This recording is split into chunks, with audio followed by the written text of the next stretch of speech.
Hey everyone, Mike Mulligan here. Thank you so much for joining me today. I am a certified orientation and mobility specialist, and in today's video I want to share with you some of the things I bring with me on the road when working with my blind and visually impaired clients.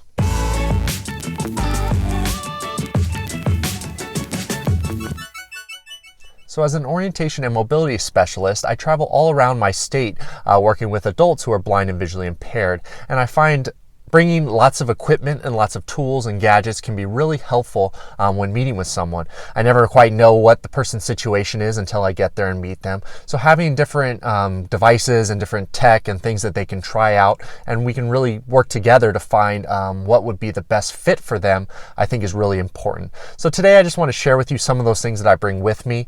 Hopefully if you're another orientation mobility specialist, there might be some ideas in here. I know I'm missing things. I'd love to hear your ideas too. And if you're blind and visually impaired, hopefully some of the things I show you might be helpful that you haven't thought of, that might be helpful to you. So let's get started here with a little demonstration. So the first thing I want to show you is the thing that I have probably the most of, and I actually give out the most, and that is folding white canes. Probably no big surprise there. So in my hand here I have an Ambutech folding cane. At the end is a white rollerball tip. But this is probably what I give out the most. They come in all different sizes, so I have all different sizes with me in my vehicle. This is just one example. So a folding white cane is a really important tool for an orientation mobility specialist to have with them. So to go with the folding white canes, it's also important to have lots of different types of cane tips to really figure out what is the best fit for a person, what really fits their need and situation. So I have all different kinds. I have in my hand here a just standard marshmallow tip.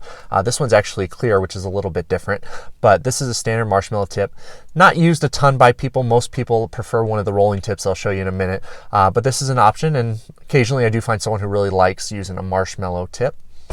And then the next one I have here is a LED light, or a lighted cane tip. So the red part here is lighted, and then there's a marshmallow cane tip at the top of it. So it's a rolling marshmallow cane tip with a red kind of section that's clear, and then inside there's a little light that blinks at nighttime. So this is an option for people. Most people don't use it. It's kind of heavy, and the light's really not that strong. So it's pretty rare that I give this out. I just kind of had one of these from work, so I just figured I'd share that with you, and I like to show my clients sometimes. The next one I have here is a Rover freewheeling tip. So this is a tip really designed for kind of outdoor hiking, travel, I think dirt paths or gravel roads or things like that, and it's really only designed for people with some functional vision. It's not very good if somebody is totally blind or doesn't have much functional vision. And in general, I'm not a huge fan of it. It's kind of hard to control. It kind of weaves all over the place. Some people might like it, so I bring it along with me to show them. And then the next one here I have is the Dakota disc. So it's a white disc. It's kind of rounded at the bottom and flat at the top. This goes onto the standard folding cane. This I find really good for kind of the hiking or grass fields or kind of rough terrain, off-roading tip. This one's pretty helpful, and I do recommend this to clients quite a bit. And then the next one are probably ones most of you are more familiar with, or most people are familiar with, and that is just a white roller ball tip. So it's a big white ball. This is nice because it doesn't get stuck as much, and a lot of people like this, especially a lot of my senior clients. They prefer not getting their cane stuck and it jabbing them. So this is a good option, and is probably the second most popular cane tip I give out. And then the most popular one I find is the marshmallow roller tip. So this in my hand here is just a marshmallow roller. It kind of looks like a marshmallow and it rolls. This is a pretty standard one for a lot of people. So I have plenty of these, giving these out all the time. So on the same line of canes, I also give out a lot of support canes. And my support canes I have are white. These are also from Ambutech. And I have, again, a lot of different sizes. So there's extra long, short, normal. They're also adjustable, and they have some red at the bottom, and it has a little rubber foot here. So this is something I give out a lot. Not as much as a folding white cane, but I do have it. And they also come in different handles and shapes, so I have some of those with me as well. And living in New England, something I find really helpful, especially for support canes, is to use little ice spikes. So it's a metal kind of device. It hooks onto the bottom of a support cane. It flips up and down. But in New England, it gets icy and snowy. In other parts of the country, I'm sure it does too, obviously. So having this is a great little option to hook onto somebody's support cane to give them a little more traction when they're out and about. And then another type of cane I have with me, I probably don't give this one out as much as the other two, and that is an ID cane. So an ID cane is good for somebody who wants to identify to other people that they have a vision impairment. So I'm holding one now. It's folded again, so it folds, the ones I have. These are also by Ambutech, but they're a lot lighter than a regular folding cane. And they're also, most of the time, a little bit shorter. So their main goal is really to identify to other people that somebody has a vision impairment. It doesn't do a great job of detecting obstacles. You can use it a little bit for probing. So that's another thing I have with me in my toolkit is ID canes. So the next thing I want to show you is something that I believe most orientation and mobility specialists have with them, and those are occluders or blindfolds.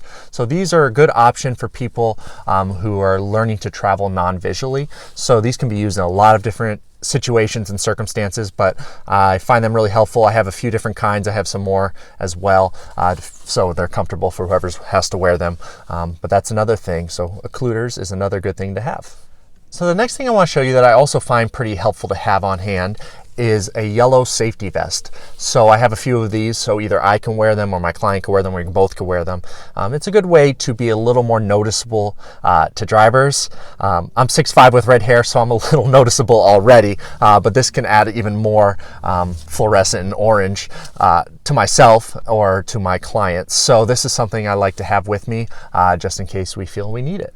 So another thing that I like to give out to my clients are solar shields. So they're really like sunglasses, and they come in all different tints, but it's good to have a lot of variety and different types with different tints to really figure out what, or at least what I want to figure out when the best fit for my client is under certain circumstances. So if it's a really sunny day, what's the best fit? Or if they need them for indoors because of fluorescent lighting, figuring out what sunglasses or UV shields will really do the trick. So there's a lot of different options out there. This is just an example of something I have with me. So the next thing I want to show you is a personal telescope. So I have one here in my hand. It's a little black telescope. It's used on one eye, and this is helpful for some people to spot read, so like reading street signs or different things. So I have telescopes in different powers, so stronger or not as strong, but this is good to have, and it's a good way for some people with some functional vision and to read some signs that they normally can't read without it. So for this next thing, I really like carrying this around. I use it quite a bit, and that is high contrast tape. So in my hand here, I have yellow and black striped high contrast tape. It kind of feels like sandpaper, so it's a little bit rough. I found this really good to put at top or bottom of stairs to add some contrast for those who are struggling with depth perception or being able to see the contrast in the stairs. So this is just one of the colors I have. I have black. I also have just straight yellow, depending on the situation. But high contrast tape, definitely recommend that. So this next one is something I've been working on recently. I've been trying to make tactile maps that I can leave with my clients after I work with them. I'm still kind of learning the best way to do this, but for now I've been using puff paint. So in my right hand here I have some black puff paint and then some white kind of poster board. There's about 10 sheets in here, but I can do a quick simple map. I'm no artist, so I can't make them that elaborate, but at least something that my clients can refer to later on. I also have a Wheatley kit, which I don't actually have with me at the moment, but that's good in the moment when we're working on something, but not something that they can take with them. So that's another option, some way to create a tactile map that can be kept by the clients. So the next thing I have here is really handy. Again, this is something I use quite a bit, and that is bump dots. So in my hand here, I have white bump dots. Maybe there's like 16 on here. They come in all different shapes and sizes, and I have most of the different shapes and sizes, orange, black. But this is very good for labeling appliances or even maybe marking some door handles to help maybe a senior know that they found the right door. So there's a lot of different uses for that. They're relatively cheap, so bump dots, definitely something I have with me pretty much all the time. And for this next one, very similar to the bump dots I just showed you, that is a Braille labeler. So again, this is used for labeling things. Not all my clients read Braille, so I don't use it for everyone. Bump dots are a little bit simpler in that regard. But if somebody's a Braille reader and they really like Braille labels, I make sure to have a little Braille labeler here. So I have it in my hand. It's got a circular part with Braille. You twist it, pull the little handle here to create Braille labels on some stickers that can be pasted and pretty much anywhere you could think of. So that's a Braille labeler. So for this next one, this is something a little bit different, and that is a set of just kind of standard white Christmas lights. I don't use these very often, but I like to have them so we can at least try it with some of my clients. And that is, I use them to put them around either a door frame or maybe on a hand railing or something that needs to stick out a little bit more. And this can really help with somebody who's visually impaired and a senior who's really struggling figuring out which door they need to go to get, say, down the hallway. So adding some Christmas lights around the door frame can help with that. And it also helps to potentially go straight through without bumping into the sides. So this is an option. I like to just try it, see if it helps somebody. If it doesn't, it doesn't. But so Christmas lights. So kind of similar to the Christmas lights, I like to have night lights with me. So in my hand here, I have a night light that actually has a sensor that turns it on when it's dark. So when the lights are out or it's nighttime, it'll turn on, it plugs into the wall. I like to have a few different types of night lights so people can try them out. That can be helpful as a guide to get certain places and just kind of add a little bit of light to a dark room. So having some of these are good. So now for this next one, this is really just information. So as an orientation mobility specialist, I work with several people who are looking to get guide dogs, and they're interested in learning about different schools, how to get around, which ones are the best, where to go. So I like to carry information with me. This is just an example. It's a folder from Guiding Eyes for the Blind, just to talk about guide dogs. A lot of times I'm helping people apply and kind of work towards getting a dog. So having some information with me, I find to be really helpful. So now we're coming to more kind of the advanced things, or the little goodies I like to share with my clients, just so they're aware that they're out there and to see if they work for them.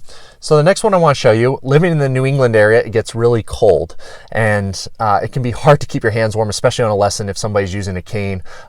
So I have a portable hand warmer. So it actually charges in the wall. It's kind of a red battery pack looking thing, and so it heats up, and it's a great hand warmer. I like to have regular hand warmers too, but this is portable and it's a little more environmentally friendly. But this is great. It also charges devices, so if I'm working on, say, a GPS lesson and we're losing battery on our phones, we can plug it in here, charge it, and keep our hands warm at the same time. So that's a portable hand warmer. So now this next one is something I recently got, and that is a Pharos cane light from Ambutech. So it turns on here. It's kind of a little device that looks like a mini flashlight, and this connects to the cane near the bottom. There's little clips to hook it on, but this is great for alerting other people that you're coming if you're using a cane. It can also give you a little bit more light that'll help you when you're using your cane, just to maybe see a little more of what's going on the travel surface and what you're walking on. So now this next one's a little bit silly, but I think it's actually pretty cool, and that is a toilet bowl light. So in my hand here I have it. It's white. It's kind of a rectangular shape. It's kind of hard to describe. It comes with like a wire in the back and then the little LED light that goes into the toilet. So it kind of overlaps the toilet here. And it has a motion sensor, so when it detects motion, the light will turn on, and it's in all different colors. And this can be helpful for locating the toilet at night. Definitely not the only option to find the toilet at night, but a way to maybe make the bathroom not so bright, like turning on all the lights would. So this is an option. They're relatively cheap, $7, $8, I think, and could be something that can be helpful for my clients. So I like to just bring it with me, show them, and they can decide if it's something they're interested in. So the next thing I want to show you is another cool piece of technology, and that is a wireless doorbell. I find this helpful, especially for some of my senior clients who maybe are having some memory issues, who are struggling to find certain rooms. There's a little black box here, and it plugs into the wall, and that's where the sound comes out from, and has all different types of chimes and noises. And then this other one is in my left hand here, is a portable wireless doorbell. So there's actually a picture of a bell on it. It's black, kind of fits in the palm of my hand. So you can hold that, say, in your pocket, and if you're looking to locate a certain area, you can push the button and the doorbell itself will chime or beep.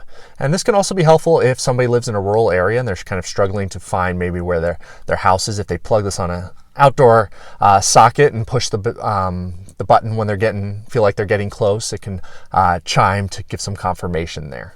So another cool piece of technology I like to have with me is the Sunu band. So if you haven't heard the Sunu band, it's a wearable smart band for people who are blind and visually impaired that vibrates through sonar and echolocation to detect obstacles, really waist level and above mainly.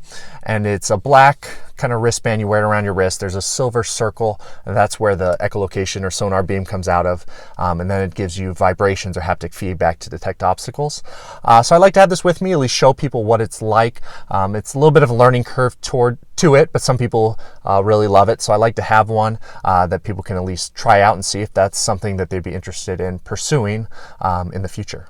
And then another helpful piece of technology that I like to have with me are bone conduction headphones. So in my hand here, I have a pair of bone conduction headphones from the brand Aftershocks, but really any bone conduction headphones were good. But most people haven't heard of them, so I like to just bring them so that people can try it. They go around the back of the head, at least these ones. It has a kind of like band that goes around. It wraps around the ears and then goes on the temple. It doesn't actually sit in the ears, which is actually the main point. And the reason I have them is because they don't block the ears.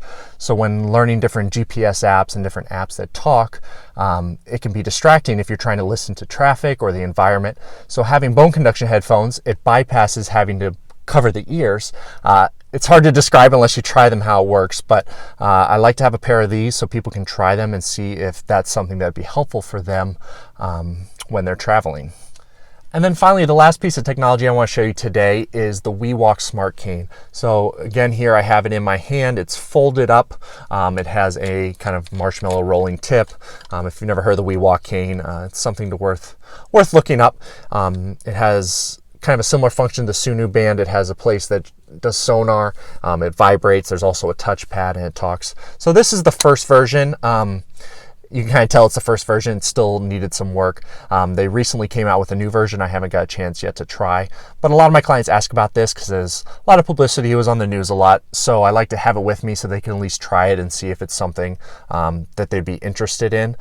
So I carry this around with me just to have. So thank you so much for joining me today. I hope this video was helpful in just kind of seeing what I carry around with me. Maybe it gave you some ideas. And also I'd love to hear some of the things that you think would be helpful for me to have. I'm trying to continue to collect new things and more things just so when I work with my clients, I can really present the best things that really meet the need.